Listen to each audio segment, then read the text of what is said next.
A gramática é um daqueles assuntos que parece complicado, mas na verdade não é tão assustador quando a gente se acostuma.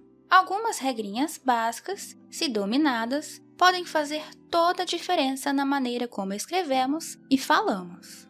Vamos dar uma olhada em 7 dessas regras que, se não seguidas, podem acabar causando problemas na hora de escrever ou falar. E tenha atenção, porque nesta aula eu ainda passarei dicas preciosas que vão te ajudar a melhorar ainda mais o seu português.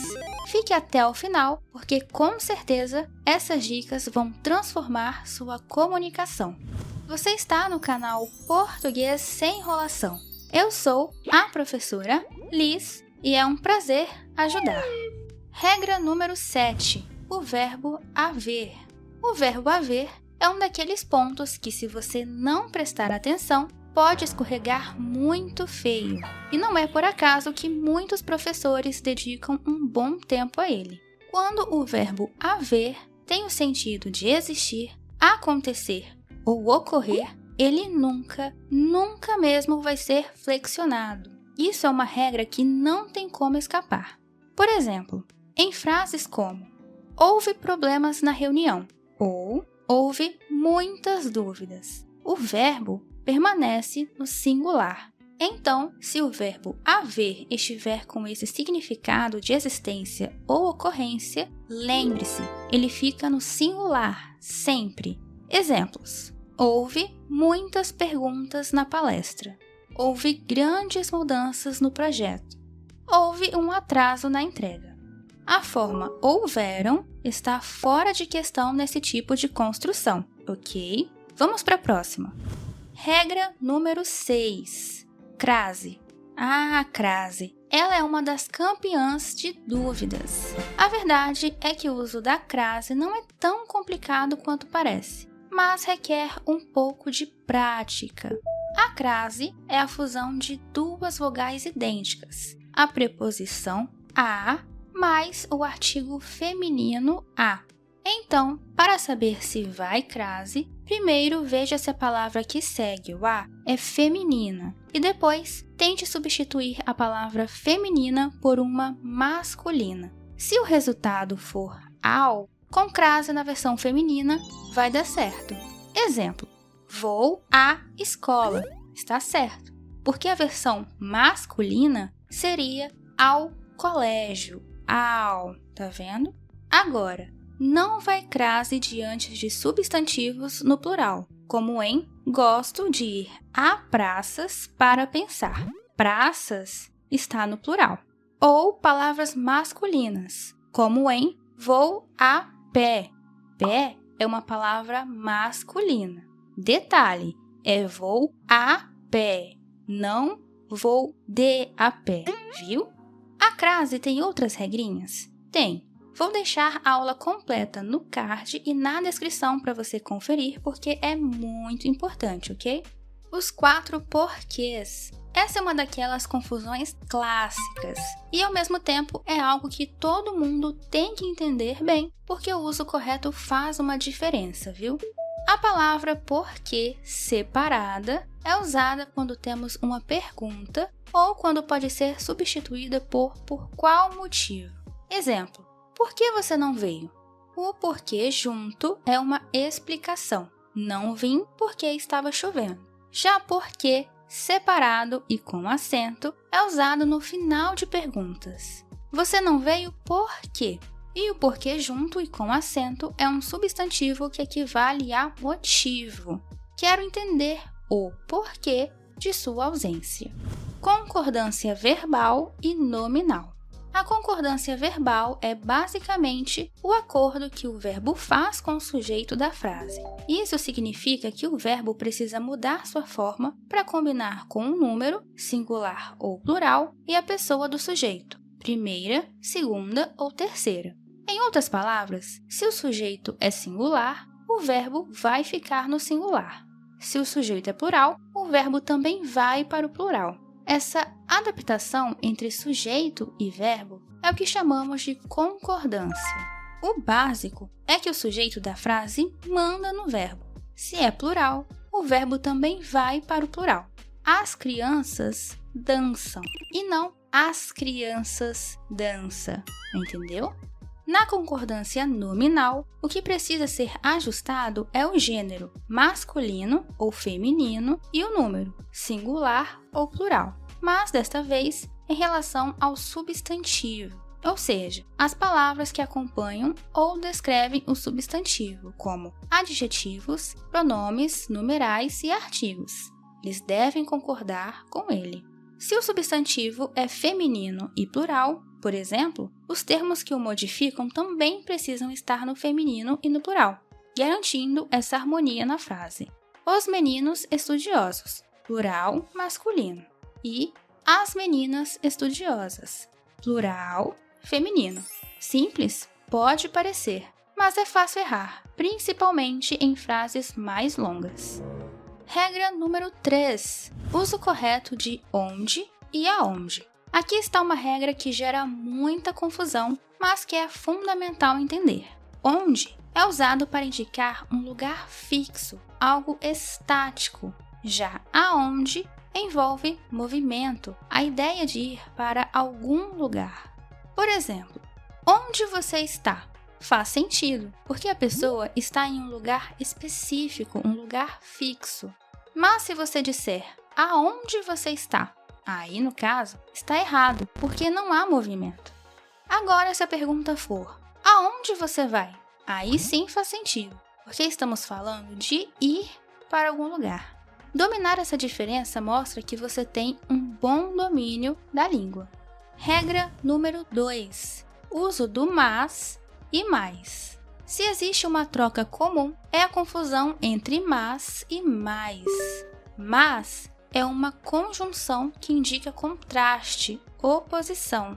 Já mais é um advérbio de intensidade usado para aumentar algo. Exemplo: eu queria ir, mas não pude. É um contraste. Ele é mais alto que eu. Intensidade.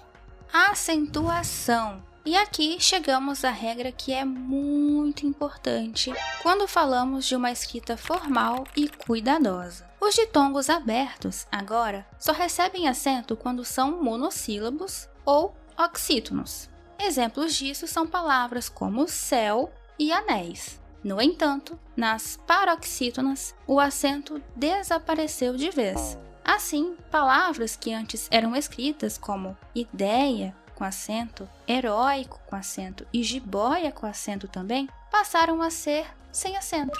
Já a questão do acento diferencial é ainda mais simples. Antigamente, usávamos esse acento para diferenciar palavras com a mesma grafia, mas pronúncia diferente. Hoje, esse acento não existe mais. Para distinguir essas palavras, o que faz a diferença é o contexto da frase, e não mais o acento. No entanto, duas palavras obrigatoriamente continuam recebendo acento diferencial. Por, o verbo por, mantém o circunflexo para não ser confundido com a preposição por. Observe só. Quero pôr os livros na estante. O verbo pôr no sentido de colocar. Ele passou por aqui ontem à noite. Preposição por, indicando passagem. Pôde. O verbo conjugado no passado também mantém o circunflexo para não haver confusão com pode, o mesmo verbo conjugado no presente. Ontem, ela pôde resolver os problemas rapidamente. Hoje, ele pode sair mais cedo do trabalho. O verbo pode no presente. Além disso, houve duas mudanças fáceis de entender. Nos verbos ter e vir no plural, como tem e vem, o acento permanece para indicar o plural. Eles têm, por exemplo. Já os hiatos, como vou, enjoo e perdoo, perderam o acento. Aprender todas as regras da língua portuguesa de uma vez pode parecer um desafio enorme, Afinal, são tantas exceções, detalhes e estruturas diferentes que até quem já tem uma boa base no idioma se perde ocasionalmente. Mas eu vou te contar um segredo. Ninguém precisa aprender tudo de uma vez só.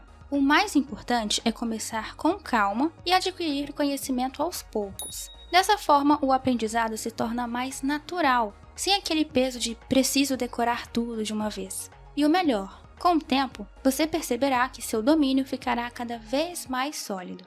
Tá, professora Alice, mas como é que eu posso melhorar meu português? O primeiro passo para melhorar é justamente se dedicar um pouco a cada dia. Não adianta querer aprender tudo de uma vez só, porque isso só vai te sobrecarregar. O ideal é ir assimilando as regras aos poucos, seja na prática da escrita, na leitura de textos ou até mesmo em conversas do dia a dia. Um truque que funciona muito bem é prestar atenção ao que você já faz automaticamente, como escrever e-mails, mensagens ou até posts nas redes sociais. Quando você começa a aplicar as regras do português nesse tipo de comunicação, o aprendizado se torna mais fácil. Outra coisa importante é reconhecer seus erros sem medo. É normal, você está aprendendo. E cada vez que você corrige um erro, está dando mais um passo na direção certa. Se ao revisar um texto seu perceber que cometeu uma falha de concordância ou acentuação, veja isso como uma oportunidade de aprendizado. A cada correção, seu conhecimento vai se fortalecendo e gradualmente você começará a acertar mais do que errar. Agora, por que vale a pena investir tempo e esforço para entender melhor a língua portuguesa? Porque dominar a nossa língua vai além de simplesmente saber escrever ou falar bem. Conhecer as regras gramaticais e saber aplicá-las corretamente traz uma série de benefícios, tanto na vida pessoal quanto na profissional. Há a questão da clareza na comunicação. Quando você domina as estruturas da língua, sua forma de se expressar se torna mais objetiva. As pessoas conseguem entender melhor o que você está querendo dizer, o que é ótimo porque facilita muito em diversas situações do cotidiano, seja numa conversa com seus amigos, em uma apresentação no trabalho ou até em entrevistas de emprego. Saber se comunicar do jeito certo é uma habilidade. Além disso, um bom domínio do português ajuda a transmitir mais confiança. Quando você fala e escreve com segurança, as pessoas ao seu redor tendem a confiar mais no que você está dizendo. Afinal, quem se expressa bem demonstra cuidado com os detalhes e respeito pelos outros. No ambiente de trabalho, por exemplo, um texto bem escrito pode fazer toda a diferença. Imagine ter que enviar um e-mail para um cliente importante ou apresentar um relatório ao seu chefe. Se o seu texto estiver cheio de erros, isso pode passar uma imagem de descuido ou falta de atenção, mesmo que a mensagem em si seja boa. Por outro lado, quando a comunicação é precisa, o impacto é outro. Você passa uma impressão de profissionalismo e competência. Agora, não se engane. Dominar a língua portuguesa é um processo contínuo. Mesmo depois de aprender as regras, é essencial praticar e revisar constantemente. Estamos falando de uma língua rica e cheia de nuances, e sempre há algo novo a aprender. Outra dica valiosa é revisar seus textos. Sempre que possível, releia o que escreveu. Às vezes, na pressa, cometemos pequenos deslizes que só percebemos com uma segunda leitura mais atenta. Essa prática de revisão ajuda a fixar ainda mais as regras e a melhorar a qualidade dos seus textos. E não se esqueça de se atualizar. A língua portuguesa passa por reformas e mudanças ao longo do tempo. E é importante estar a par das novas regras, como as mudanças do novo acordo ortográfico, por exemplo. Eu tenho uma aula completa sobre o assunto, viu? Agora que você tem essas dicas e informações em mãos, o que acha de guardá-las para consultar sempre que precisar? Uma ideia bacana é salvar este vídeo em alguma playlist, deixar o seu gostei para me mostrar que você realmente gostou do conteúdo e compartilhe a aula com seus amigos porque eles também merecem aprender, né? Então, mãos à obra. Pratique, revise e, principalmente, aproveite o processo de se tornar cada vez mais competente na língua portuguesa. E já que você chegou até aqui, aproveite para fazer o teste básico de ortografia para testar os seus conhecimentos e assista a nossa aula completa sobre pontuação. Combinado? Então, até a próxima aula. Tchau!